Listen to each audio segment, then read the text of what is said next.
ఏపీలో ఏడాది పాలనపై కూటమి ప్రభుత్వం సమావేశం జరగనుంది. ఈ భేటీకి ప్రభుత్వ అధికారులు, ఎమ్మెల్యేలు, మంత్రులు, ఎంపీలు హాజరు కానున్నారు.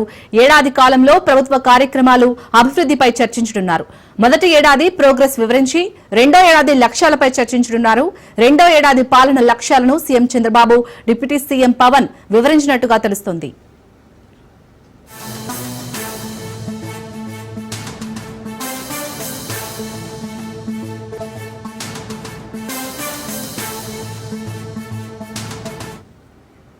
తొలి సంవత్సరం పూర్తయిన సందర్భంగా ఎన్డీఏ నిర్వహిస్తున్న సభకు అమరావతిలో అన్ని ఏర్పాట్లు పూర్తయ్యాయి.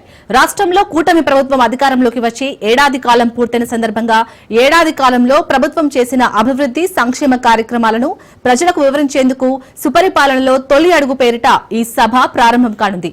ఏడాది కాలంలో సాధించిన అభివృద్ధిపై చర్చించడంతో పాటు భవిష్యత్ కార్యాచరణపై ఈ సమావేశంలో సీఎం నేతృత్వంలో విస్తృతంగా చర్చించనున్నారు. స్వర్ణాంధ్ర 2047 విజన్ ప్రణాళికపై కూడా ఈ సమావేశంలో చర్చించనున్నారు. ఇక సుపరిపాలన సభా వేదిక నుంచి మరింత సమాచారం మా ప్రతినిధి వాసు అందిస్తారు. ఎన్డీఏ ప్రభుత్వం ఏర్పడి సంవత్సరం పూర్తి చేసుకున్న సందర్భంగా సుపరిపాలన తొలి అడుగు పేరుతో విజయవాడలోని సచివాలయం వెనుక భాగంలో ఈ రోజున సంవత్సర సంబరాలు కూడా జరుపుకోనున్నారు. ఎన్డీఏ ప్రభుత్వం ఆధ్వర్యంలో కూడా నేడు AP CM Chandrababu Naidu, deputy CM Pawan కళ్యాణ్తో పాటుగా పలువురు కీలక నేతలు కూడా ఈ సమావేశంలో హాజరు కానున్నారు. ప్రధానంగా మనం చూసుకుంటే కనుక ఇప్పుడు ప్రస్తుతం సభాస్థలి వద్ద ఉన్నాం. చంద్రబాబు నాయుడు నేడు సాయంత్రం 4 గంటలకు కూడా దీనిపైన ప్రధానంగా ప్రసంగించనున్నారు. చంద్రబాబు నాయుడుతో పాటుగా పవన్ కళ్యాణ్, డిప్యూటీ సీఎం పవన్ కళ్యాణ్ కూడా ప్రసంగిస్తున్నారు. అయితే దీంతోనే చూసుకుంటే కనుక ప్రధానంగా చూసుకుంటే వికసిత్ భారత్ ప్రోగ్రాంలో ప్రధానంగా భాగంగా స్వర్ణాంధ్ర 2047 లక్ష్యంపైనే ప్రధానంగా జరగనుంది. ఇప్పటి వరకు కూడా ఈ ఎవరికైతే సంవత్సరం పూర్తయిన కాలం సందర్భంగా కూడా అందించిన ఏదైతే ప్రజలకు అందించిన పాలన, ప్రజలకు ఏమేమి చేశారు, దాని నుంచి కూడా క్షేత్రస్థాయిలో ఎమ్మెల్యేల వద్ద నుంచి ప్రధానంగా ఫీడ్బ్యాక్ తీసుకున్నారు. దానికోసం ప్రత్యేకంగా ఇక్కడ సభా సమావేశాన్ని కూడా ఏర్పాటు చేశారు. అయితే ఇందులో 26 జిల్లాలకి సంబంధించిన నాయకులు, ఎమ్మెల్యేలు కూడా హాజరవుతారు. దానికి సంబంధించి ఒక ప్యాటర్న్గా ఇక్కడ సీటింగ్ రౌండ్ టేబుల్స్ ఏర్పాటు చేయడం కూడా జరిగింది. మొత్తం 406 టేబుల్స్ కూడా ఇక్కడ వేశారు. దీంతో మంత్రులు, ఎంపీలు, కలెక్టర్లు, జిల్లా ఎస్పీలు హాజరవుతారు.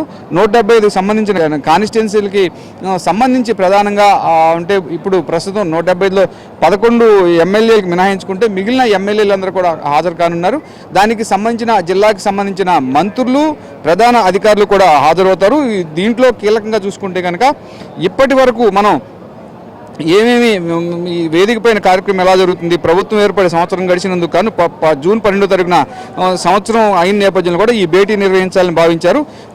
ప్రధానంగా చూసుకుంటే అహ్మదాబాద్లోని గతంలో సోమవారం జరిగిన ప్రత్యేక విమాన ప్రమాదం కావడంతో సమావేశాన్ని ఏర్పాటు చేయడం కూడా జరిగింది.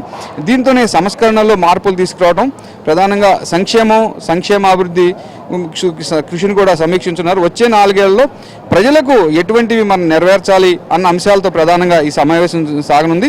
అట్లాగే దీంతోనే కూటమి ప్రభుత్వం రెండో ఏడాదిలోకి అడుగుపెట్టింది. జగన్ హయాంలో జరిగిన ఆర్థిక పాలనా విధ్వంసాలను సరిదిద్దుతూ రాష్ట్ర పునర్నిర్మాణ దిశగా నడుస్తోంది.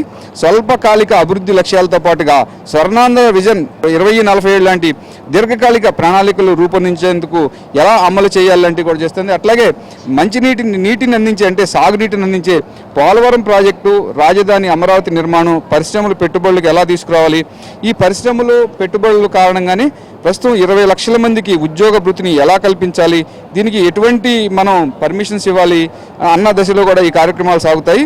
అలాగే ప్రధానంగా చూసుకుంటే కనుక 6 అంశాలపైన గతంలో లోకేష్ దీన్ని ఒక తీర్మానం చేయడం కూడా జరిగింది. దీంట్లో అమ్మఒడి పథకం ప్రధానంగా కూడా వస్తుంది. దీంతో పాటుగా ఇందునే అంటే 26 జిల్లాలకు సంబంధించి వచ్చే అధికారులతో ప్రత్యేక సమావేశాన్ని కూడా ఇక్కడ ఏర్పాటు చేయనున్నారు. పలు అంశాలు ఇప్పటికే చూసుకుంటే కనుక ఈ సుపరిపాలన పేరుతో సంవత్సరం నుంచి కూడా ప్రజలకు ఎటువంటి సౌకర్యాలను అందించారు, ప్రజలకు ఎటువంటి సుపరిపాలన అందించారు, దీంట్లోనే కీలకంగా సాగనుంది. అక్కడ ఉన్న పరిస్థితులు ఏంటి, ఆ పరిస్థితులను ఎలా అధిగమించాలి, వచ్చే 4 సంవత్సరాల్లో కూడా ఒకవైపు జిల్లాలోని మారుమూల ప్రాంతాలను అభివృద్ధి చేయడమే కాకుండా అమరావతిని ఎలా అభివృద్ధి చేయాలి, మరోవైపు చూసుకుంటే కనుక భారీ ఐటీ లాంటి పరిశ్రమలు కూడా ఇక్కడికి తీసుకొచ్చి 20 లక్షల మందికి ఎలా ఉద్యోగ అవకాశాలు కల్పించాలి, దీంతో పాటుగా ప్రజలకు మౌలిక వసతులతో పాటుగా ప్రత్యేకంగా ఈ రాబో 4 సంవత్సరాలను కూడా ఒక ఛాలెంజ్గా తీసుకుని ప్రజలకు ఈ ప్రభుత్వం మరింతగా దగ్గరయ్యేందుకే ఎన్డీఏ ప్రభుత్వం కృషి చేయాలన్న దృక్పథంలో ప్రస్తుతం ఈ మీటింగ్ కొనసాగుతుంది. ప్రధానంగా ఈ మనకి పైన చూస్తున్న 4 చైర్స్ చేశారు. ఇక్కడ ఏపీ సీఎంతో పాటుగా చంద్రబాబు నాయుడుతో పాటుగా పవన్ కళ్యాణ్, ఇతర కీలక నాయకులు కూడా హాజరయ్యే అవకాశాలు కనిపిస్తున్నాయి. ఇక్కడి నుంచే కూడా సాయంత్రం 4 గంటల నుంచి తొలుత ముఖ్యమంత్రి సమావేశం సాగుతుంది. అనంతరం కూడా ఇక్కడి నుంచే కీలకంగా నిర్ణయాలు తీసుకోనున్నారు. అదే ప్రధానంగా కీలకంగా చూసుకుంటే కనుక ఏడాది సుపరిపాలన పేరుతో 4 గంటల నుంచి కూడా ఈ సభ 5 గంటల పాటు సాగనుంది. అనంతరం ఏపీ సీఎం చంద్రబాబు నాయుడు గారు ఇక్కడికే మంత్రులకి, ఎమ్మెల్యేలకు అందరూ కూడా విందు భోజనానికి ఆహ్వానిస్తారు. ఆయనతో కలిసి కూడా భోజనం చేస్తారు. అంటే కీలకమైన అంశం కూడా నేడు ప్రారంభంగా ఉంది. కెమెరామెన్ సాయితో వాసు, స్టూడియో రాజ్ న్యూస్.